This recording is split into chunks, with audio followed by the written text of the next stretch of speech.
360 podcast, an all-around look at student-centered education. I'm Laura Gellin. And I'm Adrian Pumphrey. And in this episode, we are joined by Park Tudor's counselors, Cassie Nelson-Craig, Erin Nixon, and Sarah Cook. We discuss how we can best support students' mental health during this difficult time after over 12 months in a pandemic. Enjoy the episode. Well, thanks for joining us this morning. It's so great to have you with us. And on such an important topic at this time of year. We've had 12 months, almost 12 months of a pandemic, lots going on. Besides that, I guess I just wanted to ask all of you, what's your take on how you think our students are doing? And appreciate there's only so much you can say, but in terms of trends overall, what's your sense of how our kids are doing right now? I'm happy to start. I'm Erin Nixon. I'm the middle school counselor.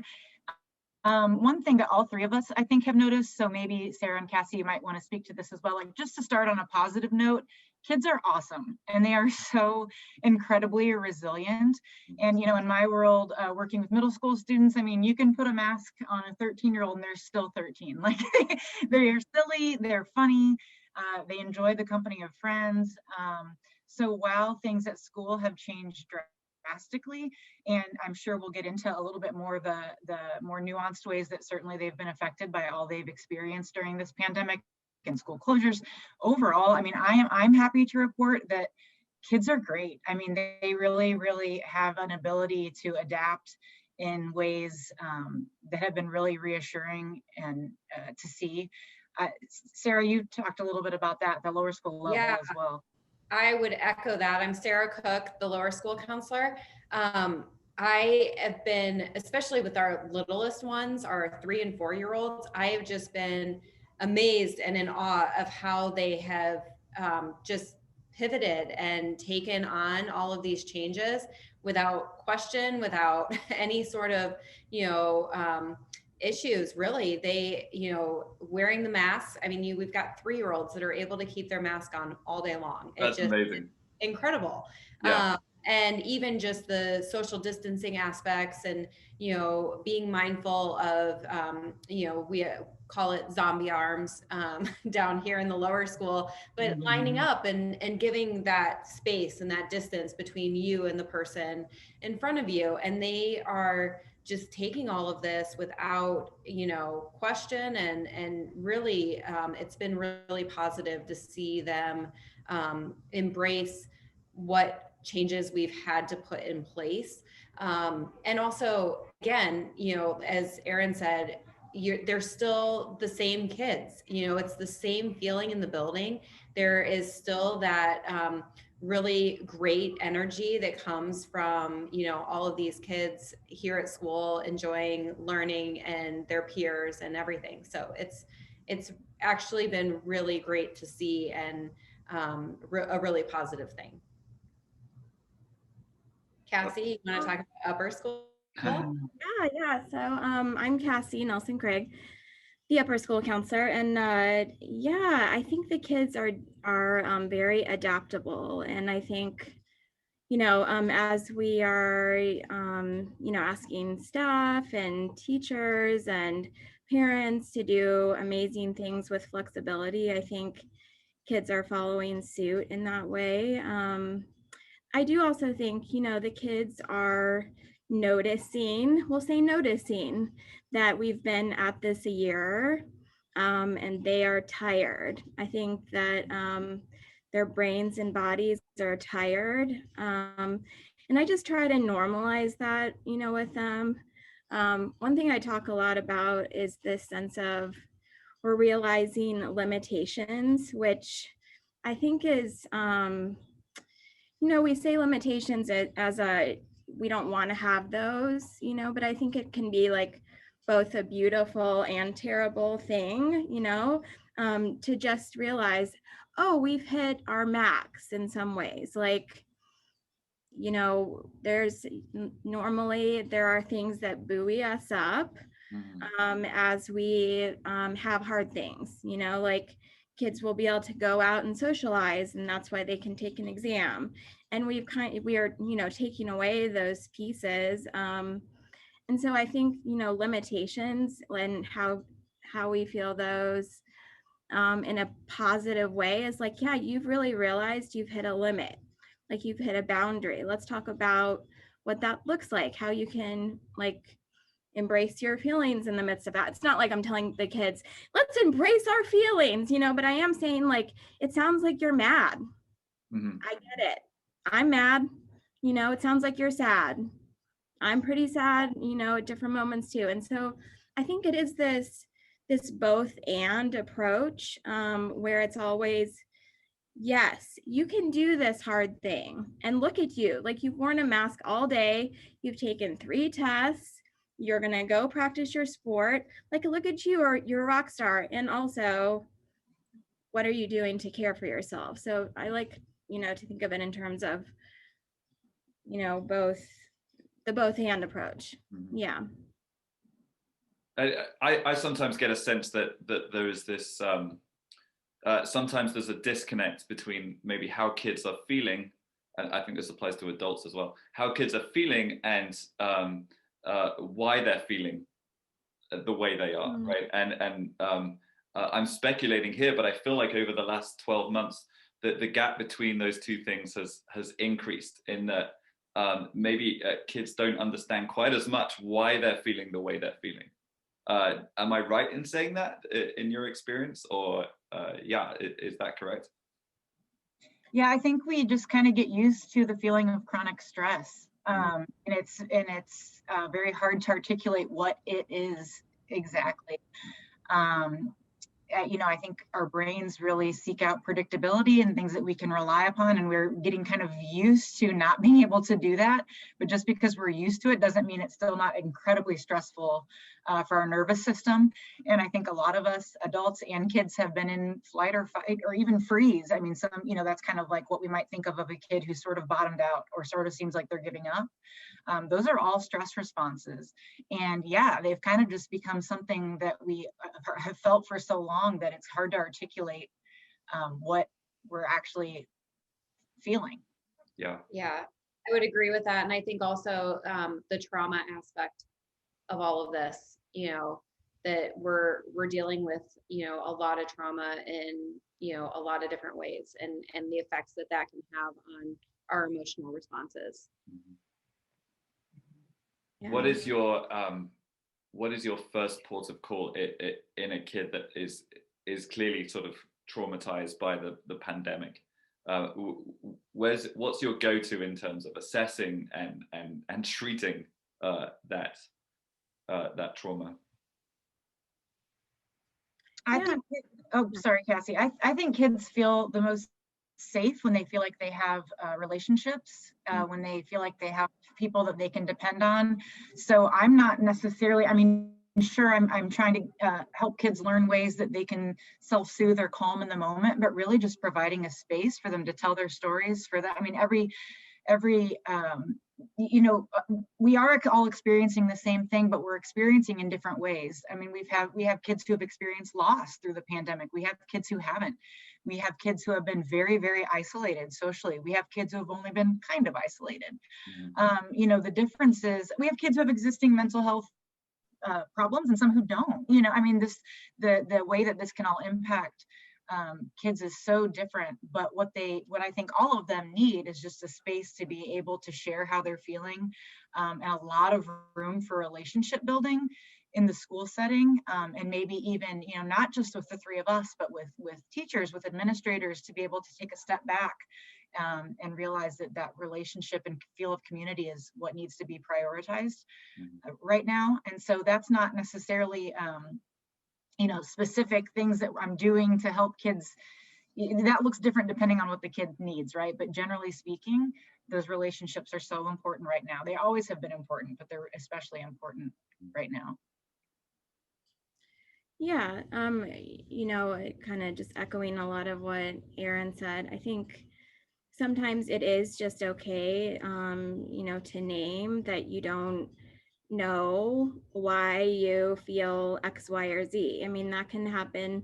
I mean, this can happen for younger brains too, like little bitty brains, but teenage brains are, I mean, they're pruning back stuff they don't need every single moment and adding in patterns of what they have done in the past, and kind of their brain is like narrating their story like right in the moment. And so I think just helping them to make sense of, right now you don't even know what you need, but you find yourself crying, or right now you just are totally unmotivated. I just hear the word unmotivated like so often, and distracted. And so sometimes just kind of sitting with them in that, it's, as a as the counselor, this is not something that a teacher can always do or a parent can always do, but I can kind of exist in that space with them a little bit. Whereas it's, I don't have to say, okay, right now you have to do your homework,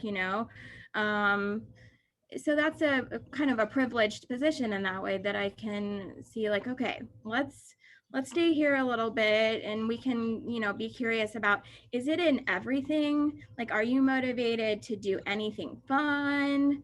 Oh, okay. Yeah, actually, I am motivated to talk to this person on, whatever social media thing. Okay, so it's not like across the board, but there's not motivation here. Okay, well, was it yesterday too, and last month too?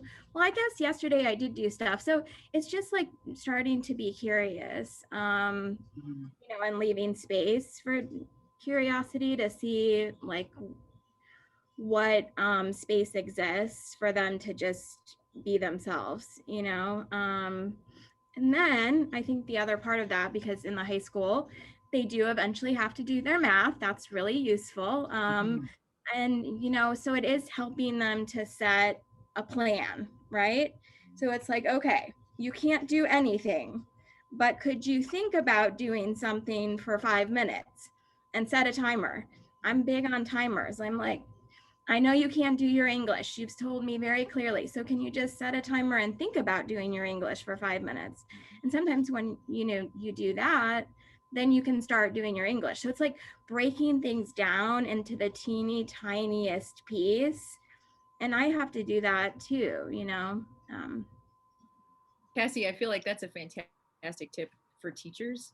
As I hear you guys talking, you guys do such important work with those one-on-ones, and listening, as a teacher, thinking about how can I improve my community feeling in my classroom, and how can I help with that kind of lack of motivation or just decreasing motivation from a typical year.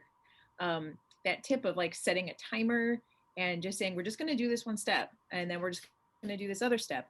Do you have other suggestions, in addition to that, for what teachers can do to meet students where they are, and to kind of cater our teaching this year specifically to the situation students find themselves in? Well, I think the biggest thing is just having that ability to recognize that maybe because of everything that is flooding our students right now, and all the emotion and things that they're kind of working through on a daily basis.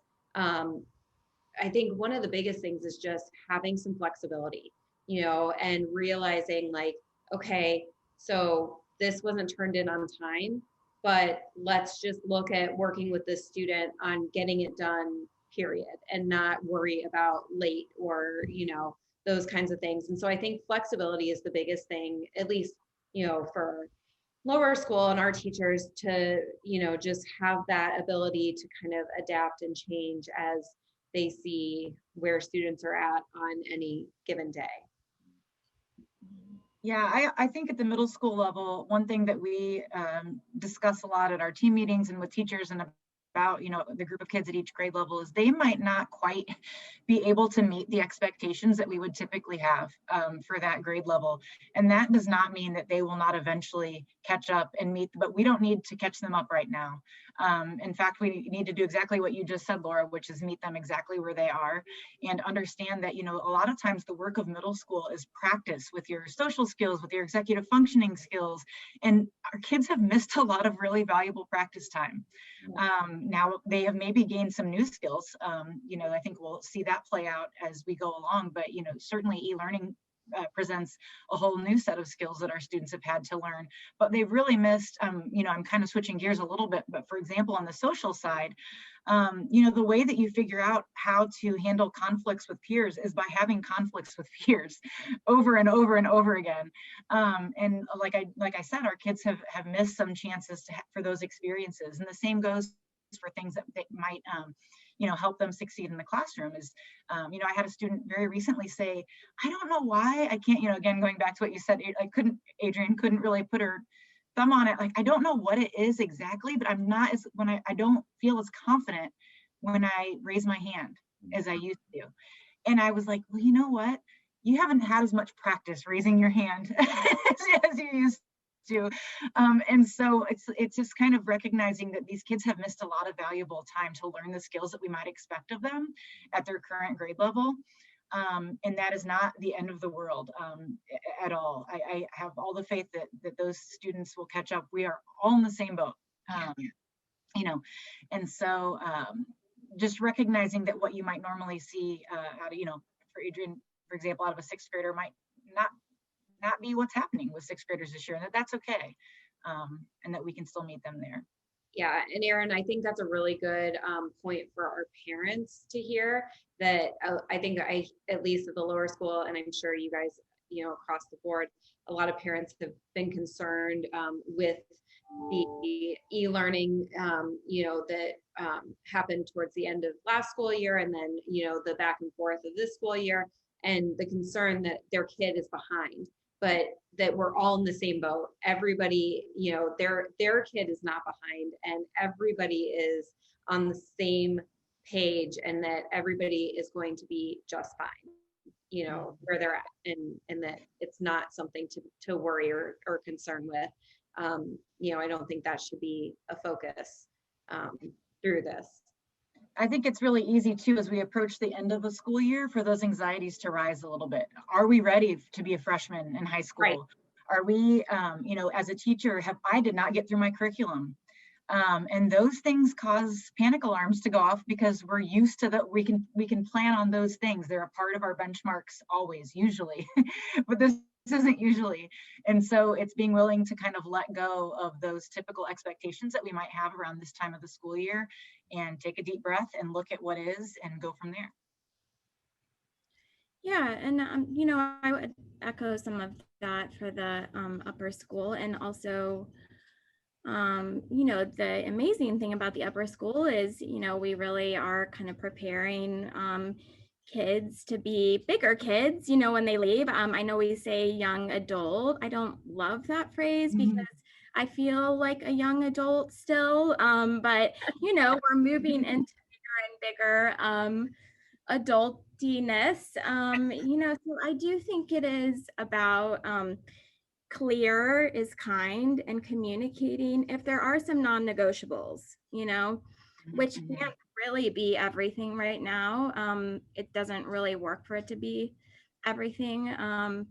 But, you know, for teachers and parents, what are the non-negotiables? What are the things that at the end of the day, like, this is where we're really gonna, you know, hone in on, you know?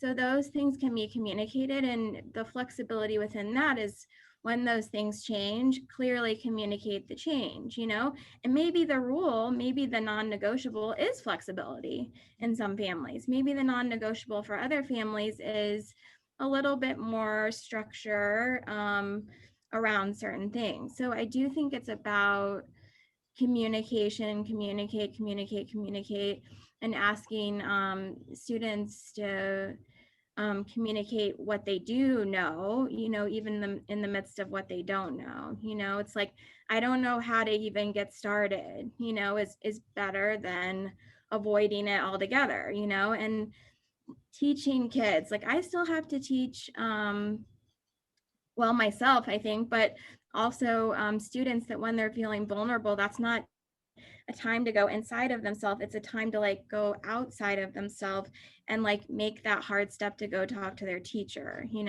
So many are feeling like, my teacher doesn't like me because I didn't turn in this assignment. And I'm like, your teacher knows you are not your assignment, and your teacher would really like you to turn in your assignment. So like, let's kind of meet in the middle of that space and figure out what, a plan is. I think, as Erin had said earlier, and I think Sarah said this too, we are in this trauma brain, which doesn't allow us to think too much in the future, but yet we always find ourselves going into the future wondering what's going to happen, and so I think it is about like staying present to what can you actually do right now, because anxiety doesn't actually live in the present.